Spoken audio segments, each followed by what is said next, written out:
तो चलिए आज एक बड़ी ही मजेदार और गहरी कहानी समझते हैं। एक ऐसी कहानी जो दिखाती है कि कैसे घर के अंदर का एक छोटा सा झगड़ा अंधविश्वास और सामाजिक दबाव के चलते एक बड़ा तमाशा बन जाता है।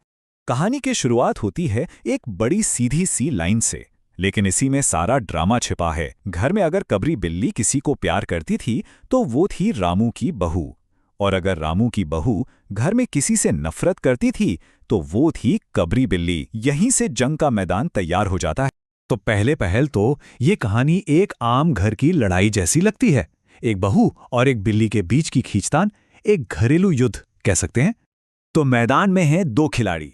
एक तरफ 14 साल की नई नवेली बहू जो घर पर अपना कंट्रोल चाहती है, और दूसरी तरफ है कबरी बिल्ली, चालाक, मौकापरस्त, जिसका एक ही मकसद है, घी और दूध। दोनों की दुनिया अलग है, लेकिन लड़ाई का मैदान एक ही है, घर की रसोई। और बस किचन में जंग का बिगुल बज जाता है। बहू की आंख लगी नहीं कि घी गायब। पहली बाजी बिल्ली के नाम। दूध को ढककर रखा गया, पर बिल्ली की तेज नजर से कहां बचना था। मतलब बहू कुछ भी करे, बिल्ली एक कदम आगे ही रहती थी। बेचारी बहू, उसकी तो सारी मेहनत पर पानी फिर रहा था। पति के लिए सहेज कर रखी रबड़ी तक साफ हो गई। कटोरी मिली पर एकदम खाली। और बस अब बहुत हो चुका था। बहू के सब्र का बांध टूट गया। उसने ऐलान कर दिया, या तो इस घर में मैं रहूंगी या ये कबरी बिल्ली। तो अब तक तो ये घर की एक छोटी मोटी नोकझोंक थी, है ना? लेकिन अब कहानी एक बहुत ही सीरियस मोड़ लेने वाली है। यहां से माहौल बिल्कुल बदल जाता है। इस बार बहू ने पूरी तैयारी की थी। पिस्ता बादाम डालकर बढ़िया खीर बनाई और उसे एक ऊंचे ताक पर रख दिया, जहां बिल्ली पहुंच ही ना सके। लेकिन वो पान लगाने के लिए कमरे से बाहर क्या गई, कबरी ने छलांग लगा दी। और जैसे ही बहू लौटी, उसने देखा कि बिल्ली जमीन पर बिखरी खीर को मजे से चाट रही है। बस ये देखते ही उसका खून खौल उठा।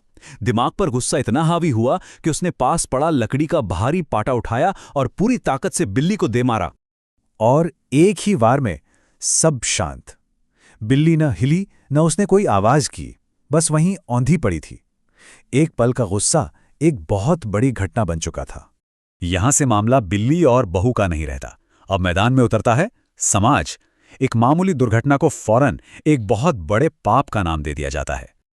और फिर क्या था, घर में ही अदालत लग गई। काम वाली चिल्लाई, अरे राम, बिल्ली तो मर गई। मालकिन ने बिल्ली की हत्या कर दी। बावर्ची ने कहा, बिल्ली की हत्या और इंसान की हत्या बराबर है, मैं तो खाना नहीं बनाऊंगा। और सास ने तो सीधा बहू को ही दोषी ठहरा दिया। और जहां डर और अंधविश्वास हो, वहां फायदा उठाने वाले भी पहुंच ही जाते हैं। तो अब एंट्री होती है कहानी के असली विलन की, जो इस समस्या का समाधान लेकर आता है। मिलिए पंडित परम सुख से। इनका हुलिया देखिए जरा। छोटा कद, तोंद निकली हुई, चेहरा तरबूज जैसा गोल। लेखक ने क्या खूब मजाक किया है। इनकी पहचान इनके ज्ञान से नहीं, बल्कि इनके पेट से थी। पंडित जी ने आते ही माहौल को और गंभीर बना दिया। पंचांग खोला और सीधे सीधे ऐलान कर दिया, बहू को सजा मिलेगी, घोर कुंभी पाक नरक की। सोचिए, ये नाम सुनकर ही घरवालों की क्या हालत हुई होगी। बस पंडित जी ने अपना कंट्रोल जमा लिया।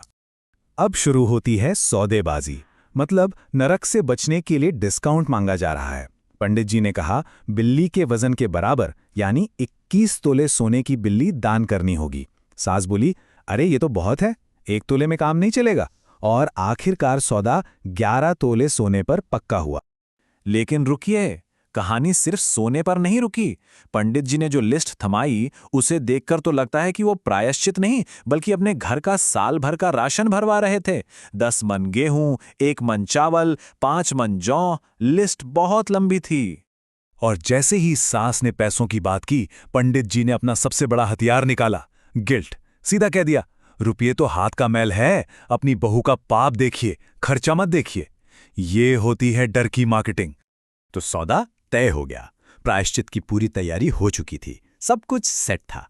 लेकिन कहानी में एक आखिरी ट्विस्ट अभी बाकी था। 11 तोले सोने की बिल्ली बननी थी, पूजा पाठ होना था, दान दक्षिणा दी जानी थी। तो सवाल यह है कि इतना सब होने के बाद बहू के इस महापाप की असली कीमत क्या निकली? और ठीक उसी वक्त जब सारा लेन देन होने ही वाला था, मेहरी दौड़ती हुई आई और चिल्लाई, अरे मालकिन, बिल्ली तो उठकर भाग गई। बस 1 सेकंड में सारा खेल खत्म। न पाप, न प्रायश्चित, न सोने की बिल्ली। पंडित जी का सारा प्लान चौपट। तो ये कहानी खत्म होती है, लेकिन एक बहुत बड़ा सवाल छोड़ जाती है कि जब आस्था एक बिजनेस बन जाती है, जब विश्वास एक व्यापार बन जाता है, तो पाप की असली कीमत कौन चुकाता है? वो जो गलती करता है या वो जो डरता है? जरा सोचिएगा।